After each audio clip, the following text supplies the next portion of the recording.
안녕하세요, 요왕인 A입니다. 여러분들이 즐기고 있는 이 컨텐츠는요, 요왕인 A 채널에서만 볼 수 있고요. 오늘 다루고자 하는 얘기는 파전에 대한 얘기입니다. 한국에 비 오는 날 지글지글한 소리, 아침을 대표하는 파전 한 장, 기름 위에서 파향이 퍼지고요, 바삭한 소리에 막걸리 한 잔을 따라붙는 순간 하루가 시작됩니다. 알고 계십니까? 한국인에게는요, 파전은 단순한 전이 아니라 역사와 의례 문화가 담긴 음식이라는 사실을, 오늘은 한국이 파전과 사랑에 빠진 특별한 얘기를 하고자 합니다. 요즘에요, 넷플릭스를 보면 포크네 셰프라는 거에서 제가 특이한 걸 봤어요. 고창석 배우님하고 나오는 씬에서 압력밥솥을 만들어요. 근데 여러분들 아마 이 얘기 할 수 있어요. 압력밥솥은 쌀 얘기가 나와야 되고 밥 얘기가 나와야 되는데 왜 갑자기 파전이냐고요? 네, 맞습니다. 그 씬에서 나왔던 파전 얘기에 대해서 잠깐 얘기하려고 해요. 저는 파전을 좋아하는 편입니다. 근데 의외로 한국에는 파전이 각 지방마다 다르고요, 그 파전의 역사도 그렇게 길지 않았어요. 1000년 전에는요, 한국인들 식탁에는 파전이란 게 없었어요. 기름진 어떠한 들기름이나 참기름은 조선시대의 초중기에서 일반 서민들한테 넘어갔고요, 그 전에 고려시대나 조선 초기에는 기름이 굉장히 귀했습니다. 커다란 솥뚜껑에다가 파를 올려놓고 기름을 가지고 지지기 시작한 것은 조선 중기 정도로 보시면 될 것 같고요. 일반적인 집에서 파전을 즐기는 경우는 극히 많지 않았습니다. 조선시대에 들어서면서 참기름과 들기름이 굉장히 보급이 됐고요. 한번 구워내서 으깨서 기름을 짜내는 기술이 조선 초기에 발달됐고, 후기 중기에 오면서 이것이 일반 서민한테 가면서 기름이라는 것이 한국 사람의 식문화에 들어오기 시작했고, 그것을 대표로 했던 것은 파전과 메밀가루입니다. 우리나라에서 전이라고 하면요, 기본적으로 우리는 동그랑땡 또는 동태전 여러 가지가 있겠죠. 근데 저는 대표적인 음식으로 파전을 얘기합니다. 그만큼 파라고 하는 이 식문화는요, 한국에서는 가장 오래된 역사를 가지고 있는 한국 식문화이기도 하고요, 우리나라에서 제일 많이 사용하는 향신료 중에 두 번째에 있습니다. 당연하겠지만 한국은 마늘 좋아합니다.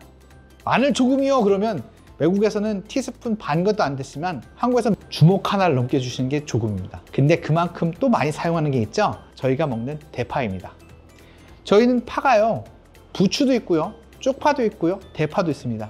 그만큼 저희는 파의 진심인데요, 예전에는 향신료가 많지 않았기 때문에 파를 많이 재배하고 많이 유통시켰어요. 조선 중기에 오면서 기름의 식문화가 발전됐고 메밀에 대한 식문화가 발전되면서 이 두 가지를 섞은 파전이 됐고, 이 파전은 각 지방색별로 모양과 식문화에 대한 식재료까지 전혀 다른 얘기가 되기 시작했어요. 1970년대, 80년대 한국 발전사에서는 중흥기라고 하죠.